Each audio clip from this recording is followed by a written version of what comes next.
Hello, and welcome to Dreamtime History. Imagine you stand in a silent jungle at dawn, the damp air heavy with tropical heat, vines hanging like ancient sentinels around your feet. Beneath the leaf litter and tangled roots lies something extraordinary. The faint imprint of stone causeways, the ghost outline of canals, the buried foundations of what was once the largest city on Earth. This is Greater Angkor, a vast urban tapestry that stretched across more than 1,000 square kilometres of Cambodian forest, home to perhaps 1 million souls. For centuries it was hidden, forgotten, dismissed as merely a collection of temple ruins. But recent discoveries have revealed the truth. This was not just Angkor Wat, but an entire civilization built on an impossible dream, the conquest of water itself. How did ancient engineers create a hydraulic metropolis in the heart of monsoon country? What secret knowledge allowed them to sustain such immense populations in the jungle? And why did this marvel of human ingenuity fade into whispered legend, leaving only stone towers reaching through the canopy toward an indifferent sky? But before we dive in, please take a moment to like the video and subscribe. It's a simple and wonderful way to support the channel, and it means a great deal to me. I'm also always curious to know where in the world and at what time you're joining me tonight. So I'd really love to hear from you in the comments. Before the great temples rose from the earth, before the first king carved his divine authority into stone, before human ambition learned to harness the monsoon itself, there was only the land. And what a land it was, a vast canvas of water and earth, season and storm, where the rhythms of sky and soil had danced their ancient choreography for millennia uncounted. Picture this landscape as it existed 1,000 years before Angkor Wat pierced the jungle canopy. You stand on a gentle rise in what would one day become the heart of an empire. But now there are no causeways beneath your feet, no carved nagas guarding stone bridges, no reflection pools mirroring tower spires. Instead there is the raw, breathing earth of Cambodia's heartland, a rolling expanse of forest and grassland, punctuated by the silver threads of countless streams that meander lazily toward the great lake that dominates the horizon. The Tonle Sap stretches before you like an inland sea, its edges blurred and ever-shifting with the seasons. This is no ordinary lake, but a vast breathing lung of water that swells and contracts with the monsoon's pulse.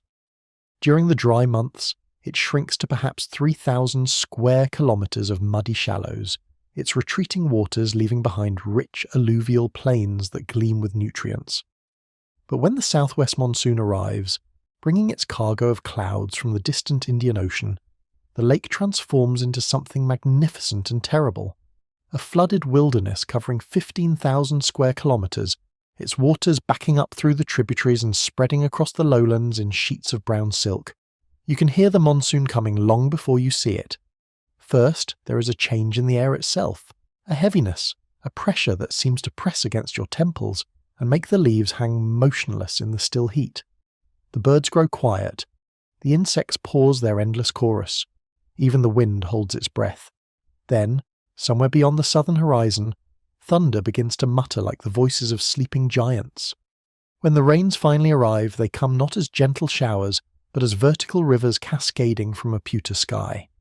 The earth, baked hard by months of scorching sun, cannot absorb such abundance all at once. Water sheets across the landscape pooling in every depression, turning footpaths into streams and streams into torrents. The air itself becomes liquid, heavy with moisture, and the green scent of growing things awakened from their dusty slumber. This is the fundamental rhythm that shapes everything in this land, the great breathing of wet and dry, abundance and scarcity, inundation and drought. For 6 months, the monsoon rules supreme, transforming the landscape into a vast amphitheatre of water. Rivers swell beyond recognition. The Mekong, that great brown artery of Southeast Asia, rises to heights that would astonish those accustomed to tamer waterways. Its tributary streams, normally trickling channels you could step across, become roaring highways of mud and debris. But perhaps most remarkable of all is what happens to the Tonle Sap River itself during this season of excess. As the Mekong swells with monsoon waters and melting Himalayan snow, it literally reverses the flow of its tributary. The Tonle Sap River, which for half the year carries the lake's waters southward to the sea, suddenly finds itself overwhelmed by the Mekong's abundance. The current stops, hesitates, then begins to flow backward, carrying the great river's surplus north into the waiting basin of the lake. It is during these months of inundation that the land reveals its fundamental character, not as solid ground to be conquered and divided, but as a fluid realm where the boundaries between earth and water remain forever negotiable. Vast forests of flooded trees emerge from the expanding lake like the masts of a drowned armada. Fish swim where rice will grow in a few months' time. Villages that seemed firmly planted on dry ground suddenly find themselves perched on islands, their residents travelling by dugout canoe to tend fields that lie beneath several metres of muddy water. The people who inhabited this land before the age of temples understood its rhythms with an intimacy born of necessity. They built their homes on stilts, crafting wooden sanctuaries that could ride out the annual deluge. They learned to read the sky like a vast text written in cloud and wind, knowing that survival depended on anticipating the monsoon's moods. Their calendars were written in water levels and bird migrations, in the flowering of certain trees and the appearance of particular fish in the swelling streams. These early communities lived lightly upon the land, bending with its seasons rather than attempting to master them. During the dry months, they cultivated rice in the fertile deposits left by receding waters. When the floods returned, they turned to fishing, following the silver shoals that poured into the expanding lake from every tributary. Some groups practiced shifting cultivation, clearing forest plots for a few seasons before allowing the jungle to reclaim them, understanding that the forest was not their enemy, but their partner in an ancient dance of growth and renewal. The forests themselves were magnificent beyond modern imagination. Towering dipterocarp trees whose crowns formed a green cathedral hundreds of feet above the forest floor, their trunks so vast that a dozen people holding hands could barely encircle them. Beneath this emerald canopy lived an abundance of life that would seem mythical today. Tigers padding silently along game trails, elephants moving like grey shadows through the understory, countless species of birds whose calls created a symphony that began before dawn and continued long after sunset. This was the world that existed before human ambition learned to reshape it, before kings dreamed of conquering the monsoon itself and binding the Great Lake to their will. Into this ancient landscape of water and forest, in the early years of the 9th century, came a man whose vision would reshape not merely the physical world, but the very conception of what it meant to rule. His name was Jayavarman, which means protected by victory, and he would become known to history as Jayavarman II. Though in truth, he was the first of his kind, the architect of something entirely new in this corner of Southeast Asia. The world that Jayavarman encountered was not empty wilderness, but neither was it unified under any single authority. Instead, scattered across the Cambodian lowlands were countless small communities, each following its own rhythms, each bound to particular stretches of river or forest, each acknowledging local chiefs whose power rarely extended beyond a day's walk from their wooden halls. These were not primitive societies. They possessed sophisticated understanding of agriculture, metalworking and trade, but they remained fundamentally local, their horizons bounded by the next range of hills or bend of river. Jayavarman looked upon this patchwork of communities and saw something different. The possibility of unity, of order drawn from chaos, of a single will imposed upon the scattered landscape. But his vision was not merely political. It was profoundly spiritual, rooted in ideas that had travelled westward along the trade routes from the great kingdoms of India, carrying with them concepts that would prove as transformative as any technology. The most revolutionary of these ideas was the notion of sacred kingship, the belief that a ruler could embody divine authority, becoming not merely a war chief or administrator, but a living link between the earthly realm and the cosmic order itself. In the Hindu and Buddhist traditions that were beginning to take root in Southeast Asia, kings were understood to be more than mortal men elevated by circumstance. They were, in the proper ritual context, manifestations of divine power on earth. For Jayavarman, this concept provided both legitimacy and a framework for unprecedented ambition. If he could successfully establish himself as a sacred king, his authority would transcend the traditional bonds of kinship and locality that had long defined power in the region. His commands would carry the weight not merely of political expedience, but of cosmic necessity. The physical setting for this transformation was as important as the ideological framework. Jayavarman chose to establish his capital not in the river valleys, where most communities clustered, but high on the forested slopes of Phnom Kulen, a mountain that rises like a green island from the surrounding plain some 30 kilometers northeast of what would one day become Angkor. This was no accident of convenience, but a carefully calculated symbolic gesture that would resonate through the centuries. Phnom Kulen, the name means Lychee Mountain, possessed qualities that made it perfect for Jayavarman's purposes. Rising nearly 500 meters above the surrounding landscape, it commanded views across vast stretches of forest and farmland. Its slopes were blessed with abundant fresh water springs, while its summit provided the kind of elevated, secluded sanctuary that Hindu and Buddhist tradition associated with divine presence. Most importantly, it offered the raw materials, sandstone, laterite and timber, necessary for the kind of monumental construction that sacred kingship demanded. Here, sometime around the year 802, Jayavarman staged the ceremony that would mark the birth of the Khmer Empire. The ritual, known as the Devaraja or God King ceremony, was designed to transform a mortal ruler into something approaching divinity itself. Drawing upon ancient Brahmanical traditions adapted to local circumstances, the ceremony involved the consecration of a sacred lingam, a stone symbol of divine creative power that would serve as the spiritual anchor for the new kingdom. The details of this ritual remain shrouded in mystery, known to us primarily through inscriptions carved centuries later.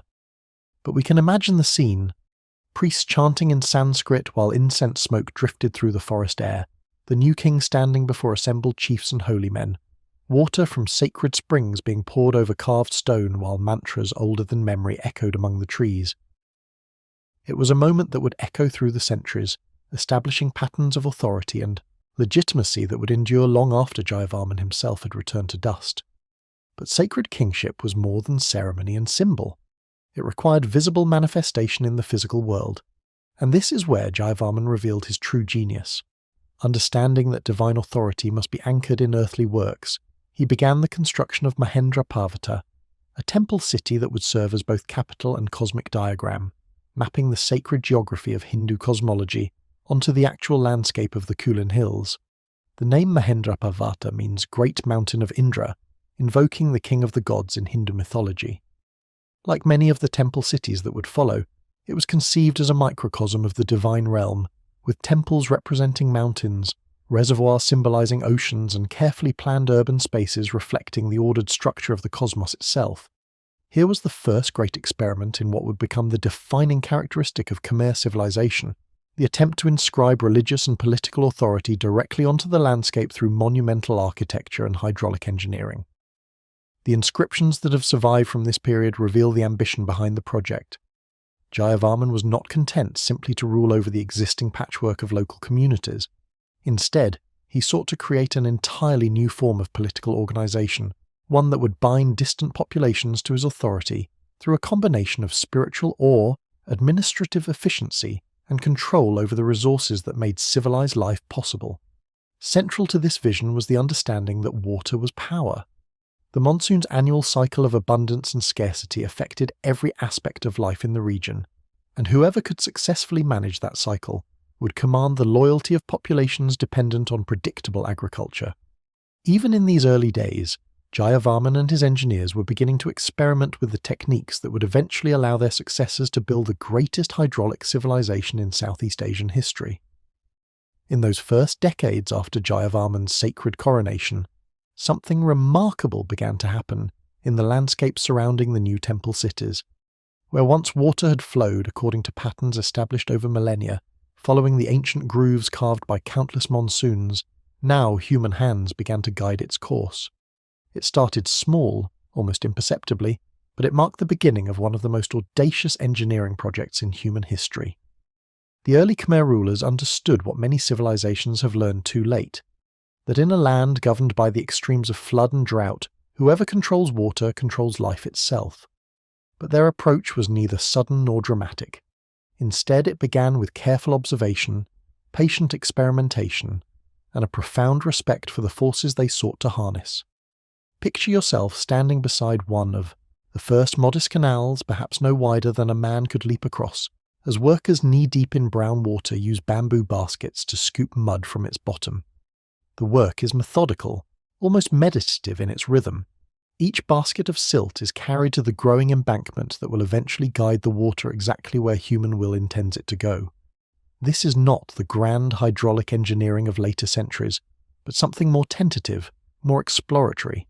The first cautious steps in a conversation with the monsoon itself. The engineers who planned these early waterworks were operating without precedent in their particular environment.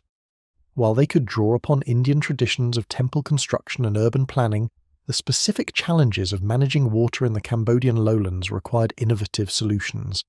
The landscape they were working with was almost perfectly flat, rising only a few meters across distances of many kilometers.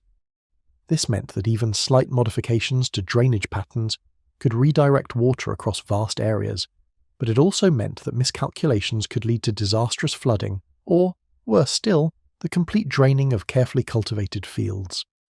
The first projects focused on the immediate vicinity of the temple complexes themselves. Every major temple required a moat, both for symbolic reasons, representing the cosmic ocean that surrounds Mount Meru in Hindu cosmology, and for intensely practical ones. These moats served as reservoirs, fire barriers, defensive obstacles, and markers of sacred space. But they also represented humanity's first systematic attempt to store monsoon water for use during the dry season. Digging these early moats required an intimate understanding of soil composition and water table levels.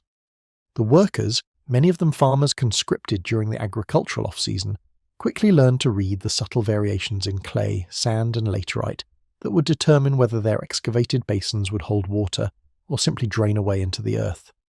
They discovered that the reddish laterite, so common in the region, could be remarkably waterproof when properly compacted, while sandy soils required careful lining with clay to prevent seepage.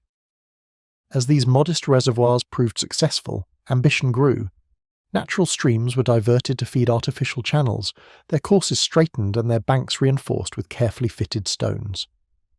These early canals served multiple purposes. They carried water to fields during dry periods, drained excess water during floods, and provided transportation routes for the heavy stones needed for temple construction. The symbolic significance of these waterworks was as important as their practical function.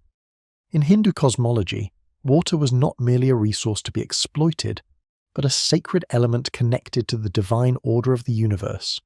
Rivers were goddesses, lakes were cosmic oceans, and the act of controlling water was itself a demonstration of royal power that resonated on both earthly and spiritual planes. When a king could make water flow uphill, or store the monsoon for release during drought, he was proving his connection to divine forces in ways that mere proclamations could never achieve. But perhaps most importantly, these early water management projects began to bind scattered rural communities to the emerging state in ways that went far beyond traditional concepts of loyalty or tribute. A farmer whose rice fields depended on water flowing through royal canals could not easily transfer his allegiance to a rival chief. His crops, his livelihood, and ultimately his survival were tied to the maintenance of infrastructure that only the centralized state could provide. The technical challenges were immense. Cambodian workers had to learn through trial and error how to calculate gradients across nearly flat terrain, ensuring that water would flow gently but consistently along channels that might extend for kilometers. They experimented with different techniques for preventing erosion, discovering that certain grasses, when planted along canal banks, would bind the soil with their roots, while allowing controlled overflow during flood periods. Storage presented even greater challenges. The early barrays, rectangular reservoirs that would eventually become massive artificial lakes, began as modest ponds designed to capture and hold runoff from the surrounding hills. But the engineers quickly discovered that simply excavating a hole in the ground was not sufficient. The seasonal expansion and contraction of clay soils meant that reservoirs had to be designed with flexible water levels, able to accommodate both the violent inflows of the monsoon season and the gradual evaporation of the dry months. These early projects also required unprecedented levels of coordinated labour. Thousands of workers had to be fed, housed, and organised for projects that might take several seasons to complete. This necessitated the development of administrative systems capable of managing resources across large areas and extended time periods, skills that would prove essential as the hydraulic network expanded to cover hundreds, then thousands of square kilometres. The most successful early water management projects were those that worked with natural patterns rather than against them. Engineers learned to study the landscape during multiple monsoon cycles, observing how water naturally wanted to flow, where it pooled during floods, and which areas dried out most quickly when the rains ended. Their interventions were designed to amplify and direct these natural tendencies, rather than completely overriding them. By the end of the 9th century, a network of modest canals, reservoirs, and embankments was beginning to transform the relationship between human settlement and the monsoon cycle. What began as modest experiments in water control would, over the course of 3 centuries, evolve into something unprecedented in human history. A hydraulic civilization of such scope and sophistication that it would not be fully understood until satellites began peering through the jungle canopy in the 21st century. The transformation was gradual, almost imperceptible from generation to generation, but its cumulative effect was nothing short of revolutionary. By the 11th century, the network of canals, reservoirs, and embankments that surrounded the great temple cities had grown into an integrated system covering more than 1,000 square kilometers, an area larger than many modern nations. This was not merely an expanded version of earlier projects, but something qualitatively different, a hydraulic organism of interconnected arteries and organs that breathed with the rhythm of the monsoons and sustained human life on a scale previously unimaginable in Southeast Asia. The heart of this system was a series of massive artificial lakes called beres, each one a triumph of engineering ambition that required the movement of millions of cubic meters of earth. The largest of these, the West Barry, stretched 8 kilometers from east to west and more than 2 kilometers from north to south. To create such a reservoir, workers had to excavate an area equivalent to nearly 2,000 football fields to a depth of several meters, then construct embankments strong enough to contain the enormous pressure of water during the monsoon season. But the beres were only the most visible elements of a far more complex system. Radiating outward from these great reservoirs was a network of channels that defied easy comprehension.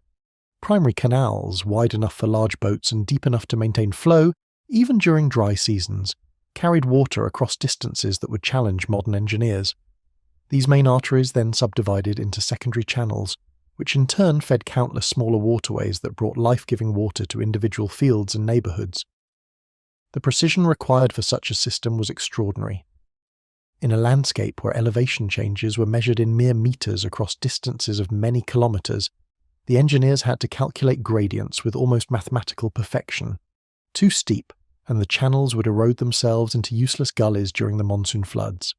Too gentle, and water would stagnate, becoming breeding grounds for disease and slowly silting up with debris. The successful operation of the entire network depended on maintaining this delicate balance across hundreds of individual channels, each one requiring constant maintenance and adjustment. Modern remote sensing technology has revealed the true extent of what the Khmer engineers accomplished. When researchers began using aerial photography and satellite imagery to peer beneath the forest canopy that has reclaimed much of ancient Angkor, they discovered not isolated temple complexes but the remains of a vast urban landscape. Roads, paved with laterite blocks, connected distant settlements, following routes planned with such precision that they remain visible as subtle variations in vegetation patterns even after centuries of abandonment.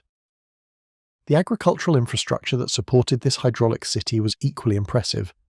Vast rectangular fields, each one carefully graded and surrounded by low embankments, created a checkerboard pattern across the landscape. During the wet season, these fields could be flooded to depths that allowed the cultivation of floating rice varieties. When the monsoons ended, the water could be gradually drained, allowing for dry season crops that took advantage of the rich silt deposited by the receding floods. This agricultural intensification made possible something that had never existed before in mainland Southeast Asia, cities in the truest sense of the word. Not merely administrative centres or religious complexes, but dense concentrations of people engaged in specialised occupations who depended entirely on food produced by others. Craftsmen could dedicate their lives to carving stone, casting bronze, or weaving silk because the hydraulic system ensured reliable food surpluses. Priests could spend their days studying Sanskrit texts and conducting elaborate rituals because rice farmers working flooded fields could produce far more grain than their families could consume. The population that this system supported may have reached 750,000 to 1 million people. making Greater Angkor one of the largest urban complexes in the medieval world, rivaling contemporary Baghdad, Constantinople, or the Chinese imperial capitals. This was not a concentrated urban mass like modern cities, but rather what scholars now describe as a low-density urban landscape, a vast network of settlements, temple complexes, agricultural areas, and infrastructure that blurred the traditional distinction between city and countryside. The social organisation required to maintain such a system was as complex as the hydraulic engineering itself. Thousands of workers had to be coordinated to clean silt from channels before each monsoon season. Local administrators needed to allocate water rights during drought periods, ensuring that upstream users did not monopolise resources needed by downstream communities. Engineers and maintenance crews had to be stationed throughout the network, ready to respond to breaks in embankments or blockages in critical channels. The system's success created its own momentum. As agricultural productivity increased, population grew, generating both the labour force needed for expansion and the demand for ever greater hydraulic control. Each generation of rulers sought to surpass their predecessors, commissioning larger berets, longer canals, and more elaborate temple complexes. The hydraulic city became a self-reinforcing organism, growing ever larger and more complex as it proved its ability to support unprecedented concentrations of human activity in a challenging tropical environment. You wake before dawn in the hydraulic city, as countless others do, to the sound that has governed life here for generations. Water lapping against stone embankments, the gentle rhythm that never entirely ceases, day or night, wet season or dry. From your sleeping mat in a wooden house raised on stilts, you can hear the early stirrings of a metropolis coming to life along its liquid arteries. Step outside, and your bare feet find the familiar texture of the laterite causeway that connects your neighbourhood to the vast network of pathways threading through this jungle metropolis. The stone is still cool from the night air, though you know that by midday it will be almost too hot to walk upon. These raised roads are the veins of the city, carrying not just people, but the entire economy of the realm along their carefully engineered surfaces. The air around you hums with quiet activity. To your left, a farmer poles his narrow boat along one of the secondary canals, heading toward his flooded rice fields, where the grain stands knee-deep in water that gleams like hammered bronze in the growing light. His movements are unhurried, practiced, part of a routine repeated thousands of times across the city as the agricultural day begins. The wooden boat barely disturbs the water's surface as it glides past, loaded with the tools of his trade: bamboo baskets, a curved sickle, clay pots for carrying seedlings. You follow the causeway toward the temple complex at the heart of your district, joining a thin stream of other early risers making their way along the stone pathway. Here comes an artisan carrying his tools in a worn leather satchel, his hands already stained with the red dust of laterite from yesterday's work on a temple wall. Behind him walks a woman balancing a large ceramic vessel on her head, the water within barely trembling despite her steady pace, a skill learned in childhood and perfected over decades of daily journeys to and from the communal wells. The smell of wood smoke begins to drift across the water as cooking fires are kindled in houses scattered throughout the urban landscape. Rice is steaming in countless clay pots, and soon the air will carry the mingled aromas of fish sauce, lemongrass and galangal as the morning meal takes shape in thousands of kitchens. But overlaying these domestic scents is something else: the green, living smell of water and growing things, the fundamental perfume of a city built in harmony with the rhythms of flood and drought. As you approach the temple precinct, the causeway widens and the traffic thickens. Here, merchants are already setting up their stalls along the water's edge, arranging displays of bronze vessels, silk cloth, carved wooden combs, and the countless small necessities of urban life. A boat arrives from one of the outer settlements, its crew unloading baskets of fresh fish that will be distributed throughout the district before the sun climbs too high. The fishermen work quickly, their movements efficient and practiced, knowing that in this tropical heat, freshness is measured in hours, not days. You pass beneath the shade of a large tree, perhaps a banyan or a flame tree, where a group of children have gathered around an elderly teacher. He holds a palm leaf manuscript and speaks in the measured cadences of someone imparting ancient knowledge, his voice competing with the morning chorus of birds that nest in the temple's stone towers. These children represent different levels of society, some the sons and daughters of priests and administrators, others the children of successful merchants or skilled craftsmen, but all received the same careful instruction in reading, writing, and the fundamentals of Buddhist or Hindu philosophy that underpin their civilization. The temple itself rises before you like a stone mountain, its towers reflecting the early light in surfaces so precisely carved they might have been polished yesterday rather than generations ago. Workers are already visible on its walls, men suspended on bamboo scaffolding, carefully cleaning the intricate bas-reliefs that cover every surface. This maintenance never ceases, for the tropical climate is relentless in its assault on human creations. Moss, lichen and vine shoots must be removed regularly. Stones must be reset when the seasonal expansion and contraction of clay soils shifts foundations, and the elaborate drainage systems that protect the structure from monsoon floods require constant attention. In the temple courtyard, you encounter the full diversity of the hydraulic city's population. Here, a group of Brahmin priests moves in stately procession toward the inner sanctuary, their white robes gleaming against the red sandstone walls. There, a cluster of Buddhist monks in saffron robes sits in meditation beneath a carved lintel, their presence representing the gradual religious transformation that has been quietly reshaping the spiritual landscape of the realm. Nearby, a master stone carver directs his apprentices in the creation of a new relief panel, pointing with a worn wooden stick at details invisible to untrained eyes. The soundscape of the temple precinct tells its own story of urban complexity. Bronze bells chime irregularly as worshippers make their offerings, their reverberations mixing with the soft chanting of monks at morning prayers. From somewhere within the stone corridors comes the rhythmic tapping of chisels on stone, where craftsmen continue the endless work of decoration and repair, and beneath it all, always, is the sound of water, flowing through carefully engineered channels that feed the temple's moats, dripping from carved spouts designed to direct monsoon runoff away from vulnerable sculptures, lapping against the steps where devotees come to perform ritual ablutions. The hydraulic city was never merely a feat of engineering or economics. It was, above all, a vast theatre in which the drama of divine kingship played out across generations. Every canal that carried water to distant fields, every reservoir that gleamed like a mirror beneath the tropical sun, every causeway that connected temple to temple was simultaneously practical infrastructure and sacred symbol, part of an elaborate performance designed to demonstrate that the king was not merely a mortal ruler, but the earthly representative of cosmic order itself. Understanding this requires us to step back from modern assumptions about the separation of politics and religion, technology and spirituality. In the world of ancient Angkor, these distinctions would have seemed not merely foreign but incomprehensible. The king who commanded the construction of a massive reservoir was simultaneously fulfilling practical needs for water storage and agricultural irrigation, demonstrating his power to mobilize vast amounts of labor and resources, and creating a physical manifestation of the cosmic ocean that, in Hindu mythology, surrounds Mount Meru at the center of the universe.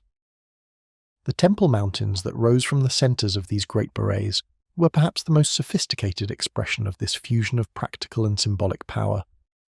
When you stand before Angkor Wat, the most famous of these monuments, it is easy to be overwhelmed by its architectural grandeur and miss the deeper symbolic program encoded in its very structure. The temple's 5 central towers represent the peaks of Mount Meru, while its surrounding galleries map the mountain ranges that ring the cosmic center. The vast moat that encompasses the entire complex is not merely decorative or defensive, but represents the primordial ocean from which, according to Hindu cosmology, all creation emerged. But the symbolic program extended far beyond individual monuments to encompass the entire hydraulic landscape.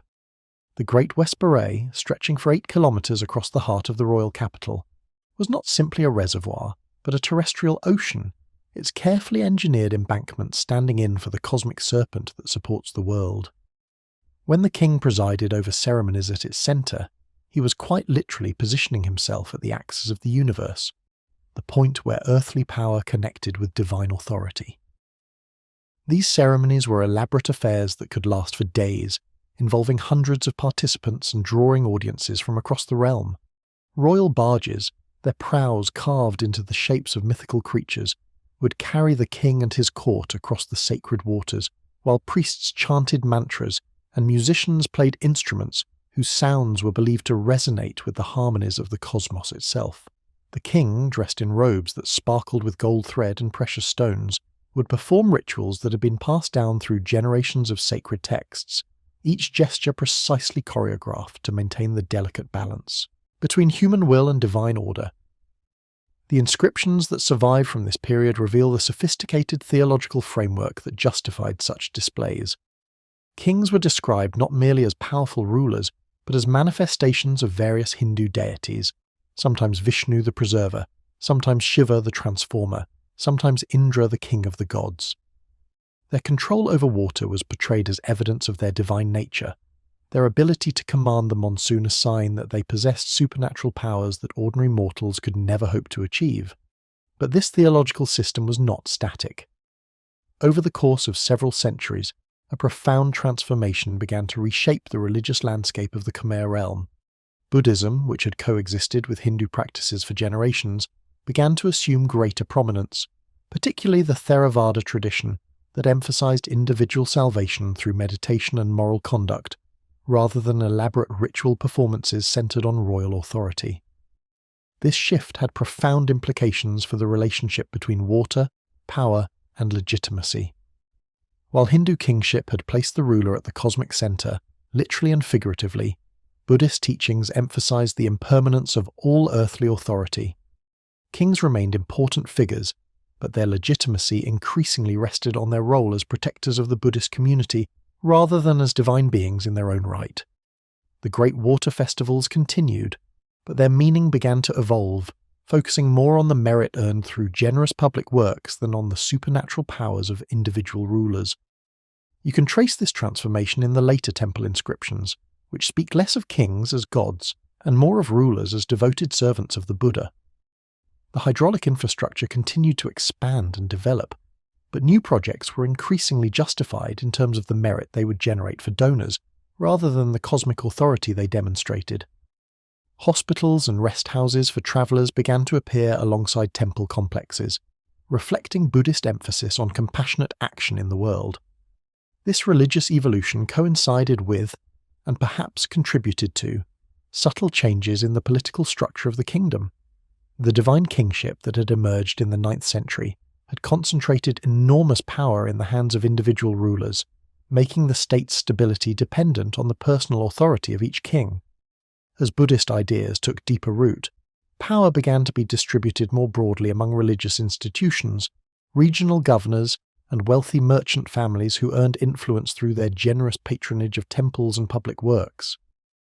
The true miracle of the hydraulic city was not its temples or its royal ceremonies, impressive as these were, but something far more fundamental, its ability to transform the ancient rhythms of subsistence farming into something unprecedented in Southeast Asian history, reliable agricultural surplus on a scale that could support entire populations of people who never touched a plough or planted a single grain of rice. To understand how this transformation occurred, we must begin in the flooded fields that stretched across thousands of hectares around the great temple complexes, where farmers had learned to work in harmony with both the monsoon cycle and the artificial waterways that now supplemented nature's own patterns. The agricultural year in the hydraulic city followed a rhythm that was both ancient and utterly new, rooted in traditions that stretched back millennia, but enhanced by engineering marvels that allowed unprecedented control over water and timing. The process began each year during the dry season, when water levels in the great reservoirs were at their lowest, and the previous year's rice stubble stood brown and brittle in fields baked hard by months of tropical sun. This was when the great cleaning began, thousands of farmers working together to clear silt from irrigation channels, repair embankments damaged by the previous monsoon, and prepare the intricate network of dikes and sluices that would control water flow during the coming growing season. When the first monsoon clouds appeared on the southwestern horizon, the fields were ready. As rain began to fall, and the great barrages slowly filled with runoff from the surrounding hills, sluice gates were opened in carefully calculated sequence, allowing water to flow into the prepared fields at exactly the optimal depth and timing for rice cultivation. This was not the haphazard flooding that characterized traditional monsoon agriculture, but a precisely orchestrated process that could support multiple cropping cycles per year and yields far higher than anything achieved through rain-fed farming alone. The varieties of rice grown in these controlled conditions were themselves marvels of agricultural adaptation. Deep-water rice that could grow as flood levels rose, maintaining its head above several meters of standing water. Fast-maturing varieties that could be harvested before the annual floods arrived. Aromatic strains prized for temple offerings and royal feasts. Each type was cultivated in fields specifically designed for its particular requirements, creating a complex mosaic of agricultural environments across the hydraulic landscape. The surplus generated by this intensive agriculture was staggering. Conservative estimates suggest that the hydraulic city's rice production could have supported a non-farming population of several 100,000 people. Artisans, priests, administrators, soldiers, and specialists of every description who devoted their entire lives to activities that had nothing directly to do with food production. This represented a fundamental transformation in the nature of human society in the region, creating for the first time the economic foundation necessary for true urbanization. The craftsmen, who benefited from this agricultural abundance, created works of extraordinary sophistication and beauty. In workshops scattered throughout the urban landscape, sculptors carved intricate relief panels that would grace temple walls for centuries. Their tools were simple: iron chisels, wooden mallets, abrasive stones for polishing, but their skill was unsurpassed, capable of transforming rough sandstone blocks into figures so lifelike they seemed to breathe. The surplus rice that fed these artisans allowed them to spend years perfecting their techniques, creating apprenticeship systems that passed knowledge from master to student across generations.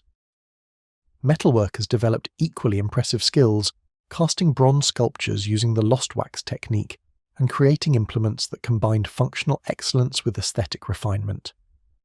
The furnaces that melted bronze required enormous amounts of charcoal, which meant that entire forests were managed specifically to supply fuel for metalworking. Yet the agricultural surplus made this possible, supporting not just the metalworkers themselves, but the charcoal burners, the miners who extracted copper and tin from distant hills, and the traders who transported raw materials across hundreds of kilometers of waterways and forest paths. The ceramic industry that flourished in the hydraulic city produced both utilitarian vessels for storing rice and cooking meals, and refined decorative pieces that graced royal palaces and temple complexes. Archaeological excavations have revealed evidence of sophisticated kilns capable of achieving temperatures high enough to create ceramics that rival contemporary Chinese porcelain in technical quality. The clay came from carefully selected sources, the glazes incorporated materials traded from distant regions, and the finished products were distributed throughout the Khmer realm and beyond. This economic complexity required administrative systems of unprecedented sophistication. Royal officials had to coordinate the allocation of water rights among thousands of farmers, ensure that agricultural surpluses were collected and distributed efficiently, and manage the logistics of large-scale construction projects that might employ tens of thousands of workers simultaneously.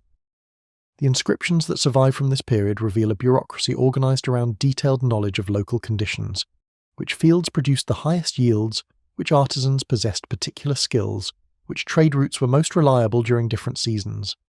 The internal trade that moved goods throughout the hydraulic city flowed primarily along the same waterways that carried irrigation water to distant fields.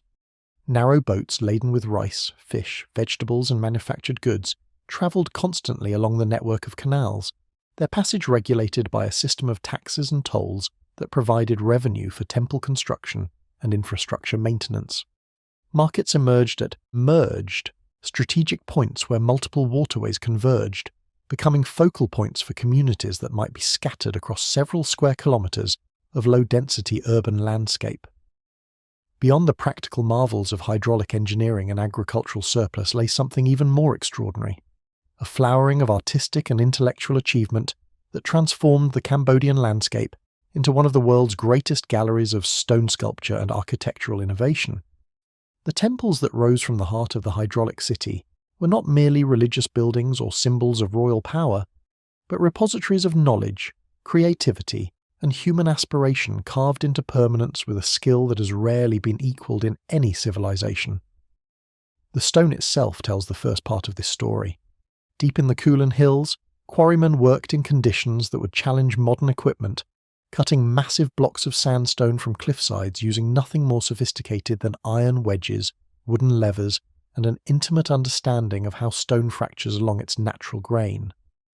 The sandstone they extracted was not uniform. Different layers possessed different qualities of hardness, colour, and workability. The finest stone, with its tight grain and warm honey colour, was reserved for the most intricate decorative work. Coarser varieties became foundation blocks and structural elements hidden within temple walls. Transporting these massive stones across dozens of kilometres of forest and wetland required engineering solutions as sophisticated as any aspect of the hydraulic system.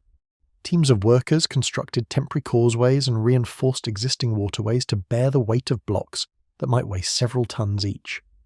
During the dry season, when water levels were low, stones could be loaded onto specially built barges and floated along the network of canals to construction sites. The most enormous blocks, monolithic door frames and the massive stones that formed temple foundations, required hundreds of workers pulling in coordinated teams, their efforts synchronized by rhythmic chanting that echoed through the forest for kilometers. At the construction sites themselves, master builders orchestrated projects of staggering complexity without the aid of written blueprints or mechanical lifting devices. Instead, they relied on traditional knowledge passed down through generations of craftsmen, combined with mathematical principles derived from sacred texts that specified the precise proportions required for different types of religious architecture. The foundation ceremonies alone could take months, as priests calculated astrologically auspicious dates for each stage of construction and performed elaborate rituals to ensure that the completed temple would serve as an effective conduit between earthly and divine realms. The sculptors who decorated these temples worked within artistic traditions of extraordinary sophistication and symbolic complexity. Every surface of every major temple was covered with carved reliefs that served multiple functions simultaneously. Decorative elements that pleased the eye, narrative panels that told stories from Hindu and Buddhist mythology, and symbolic diagrams that mapped cosmic geography onto architectural space. The famous reliefs at Angkor Wat, for instance, stretch for hundreds of meters along the temple's outer galleries, depicting scenes from the Mahabharata and Ramayana with a level of detail that allows modern scholars to identify specific episodes and characters from these ancient epics. But the sculptors were not merely illustrating pre-existing stories, they were creating visual theology, using stone to explore and express ideas about the nature of divine power, human destiny, and the relationship between order and chaos that formed the philosophical foundation of their civilization.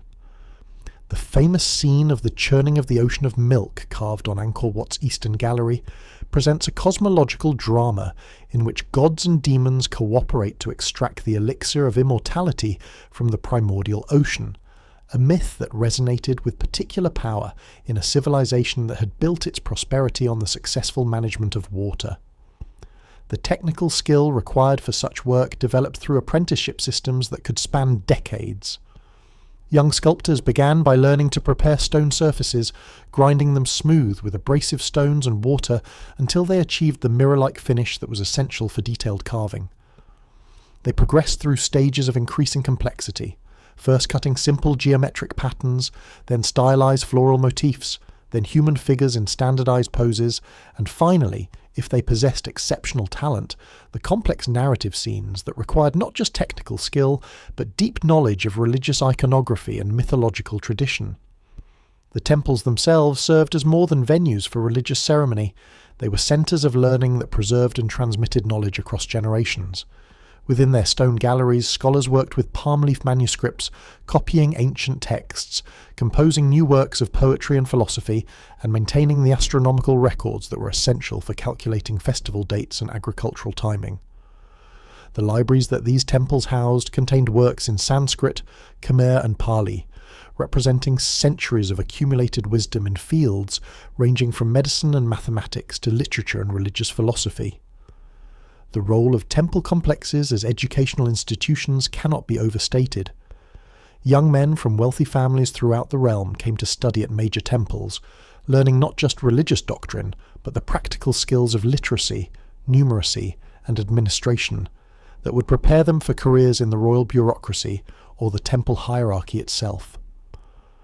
The curriculum included traditional subjects like grammar, poetry, and logic, but also more specialized knowledge such as the complex calculations required for temple construction, the principles of hydraulic engineering, and the astronomical observations necessary for maintaining accurate calendars.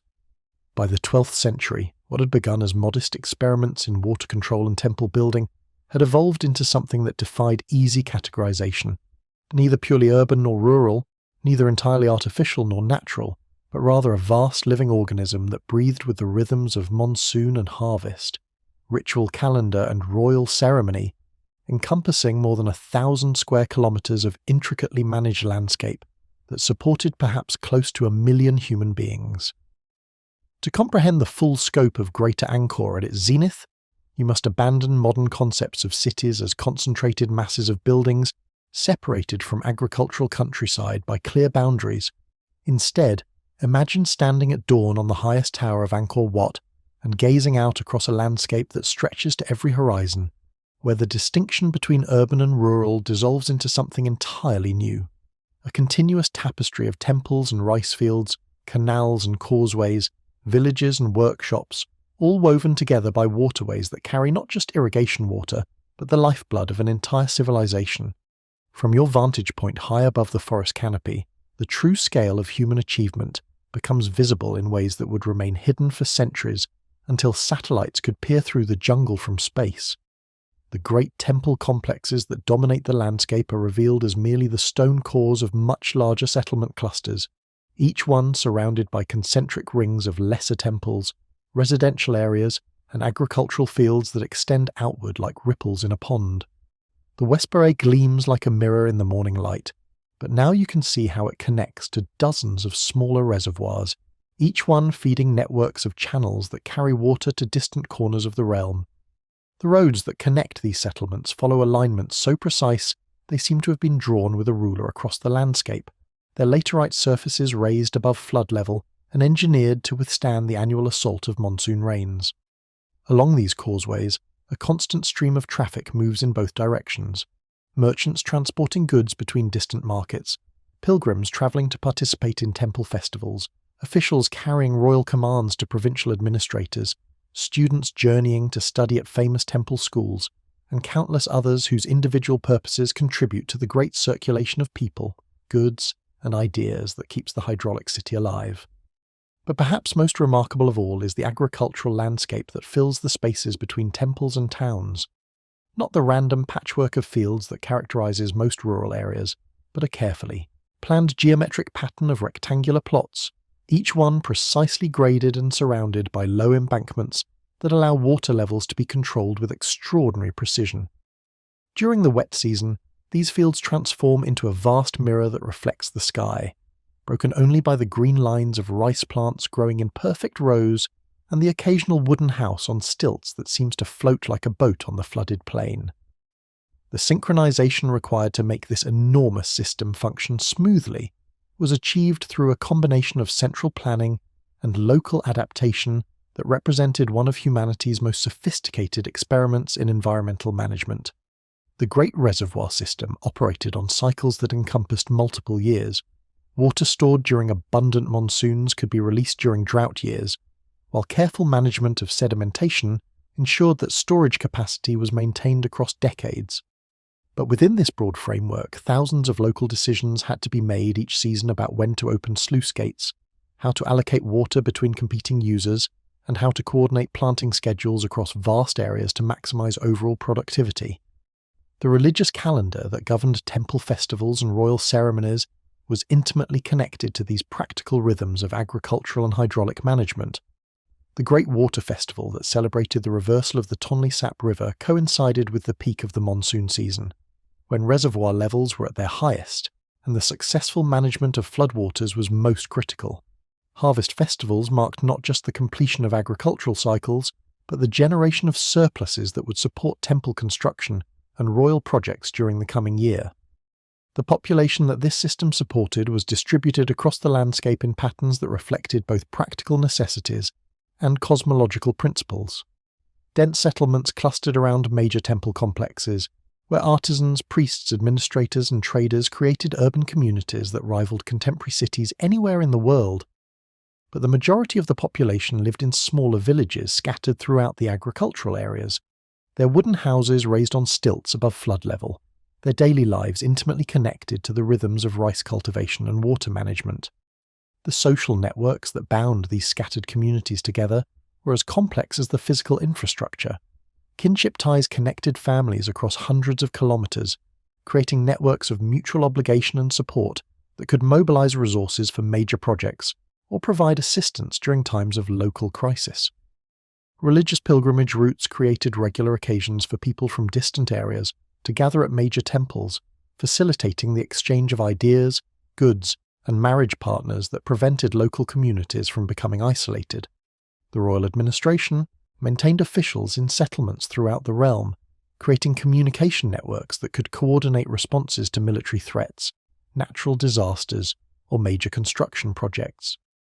Even at the height of its glory, when Greater Angkor stretched across the landscape like a vast living mandala of stone and water, there were signs for those who knew how to read them that the perfect balance between human ambition and natural forces was becoming increasingly difficult to maintain. These were not dramatic failures or catastrophic collapses, but rather subtle symptoms that appeared first in the places where the hydraulic system worked hardest, the narrow channels that carried water across the greatest distances, the embankments that bore the greatest pressure, the reservoirs that stored the largest volumes of monsoon runoff. If you had walked along the banks of one of the major canals during the dry season in the late 12th century, you might have noticed something that would have been invisible to casual observers, but deeply troubling to the engineers who maintained the waterworks. The stone-lined channels, which had once been cut with geometric precision through the red earth, were beginning to show their age. Decades of seasonal expansion and contraction had opened hairline cracks in the carefully fitted blocks. Tree roots, following these fissures with patient persistence, had begun to pry apart joints that had once seemed eternal. More subtly still, the water itself was carrying an increasing burden of sediment eroded from the watershed that fed the great reservoirs. Each monsoon brought not just life-giving rain, but countless tons of soil washed down from the hills, where expanding agricultural settlements had cleared forests that had once held the earth in place with their roots.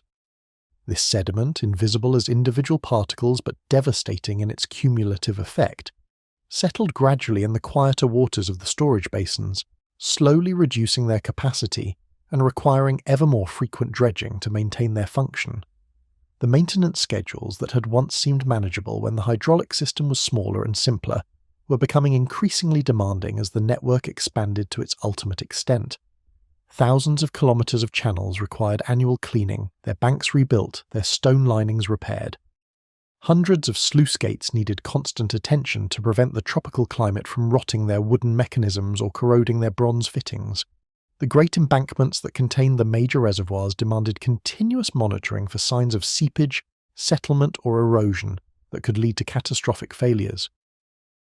Archaeological evidence suggests that by the 13th century, some sections of the hydraulic network were showing signs of reduced maintenance or even abandonment. In areas farthest from the major temple complexes, secondary channels began to silt up more rapidly than they could be cleared.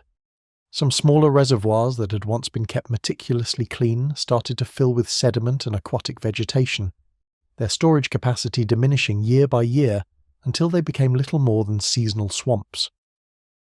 The population pressure that had once driven the expansion of the hydraulic system was beginning to strain its capacity in ways that may not have been immediately apparent to contemporary observers.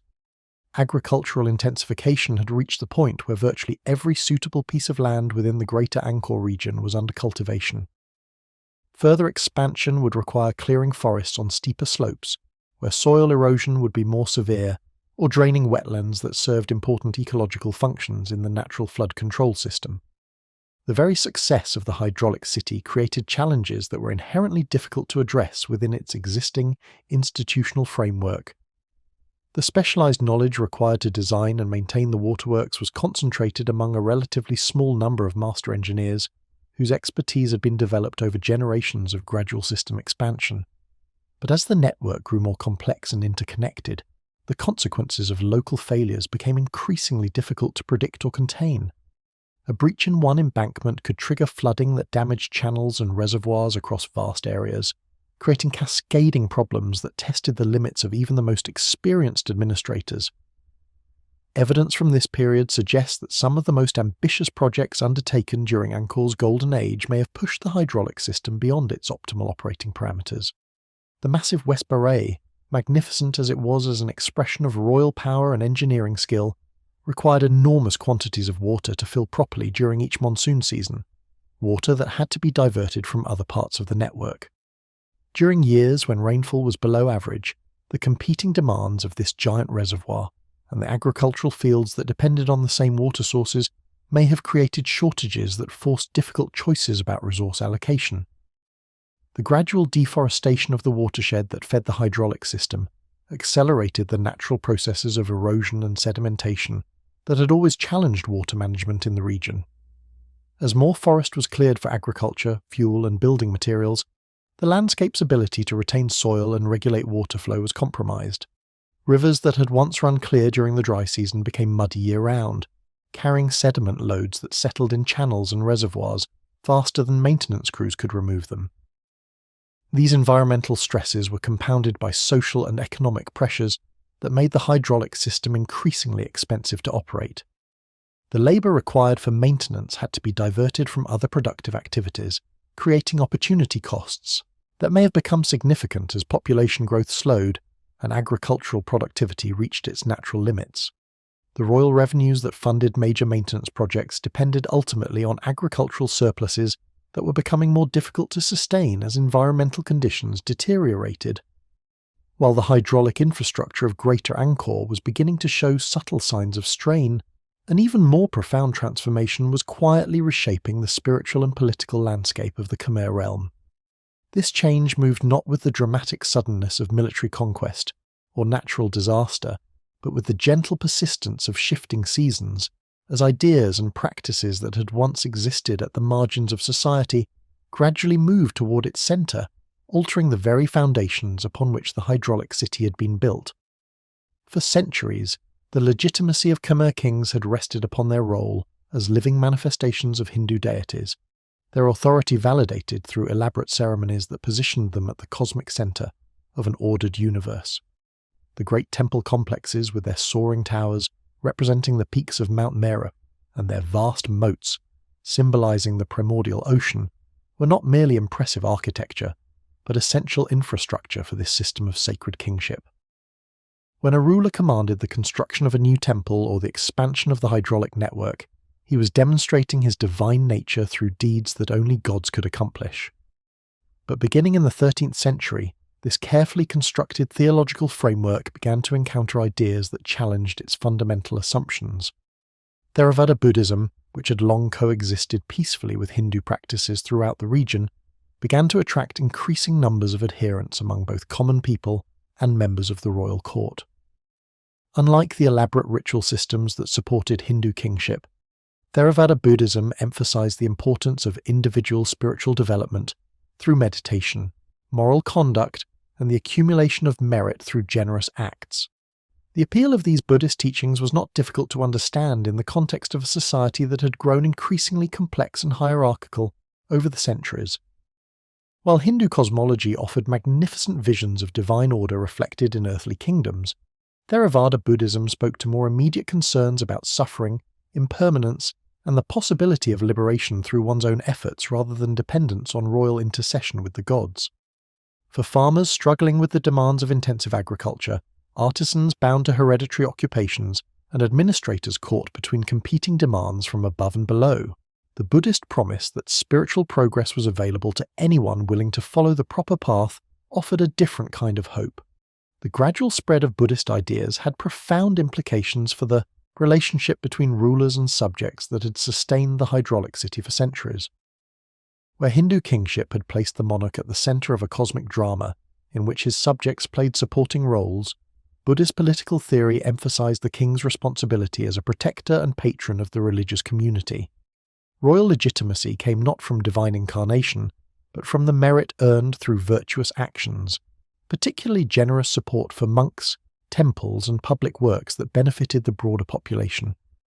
This philosophical shift was reflected in changes to the physical landscape of the realm that would have been barely perceptible from year to year, but became unmistakable over the course of generations. The massive temple construction projects that had characterized earlier centuries gradually gave way to smaller-scale religious foundations,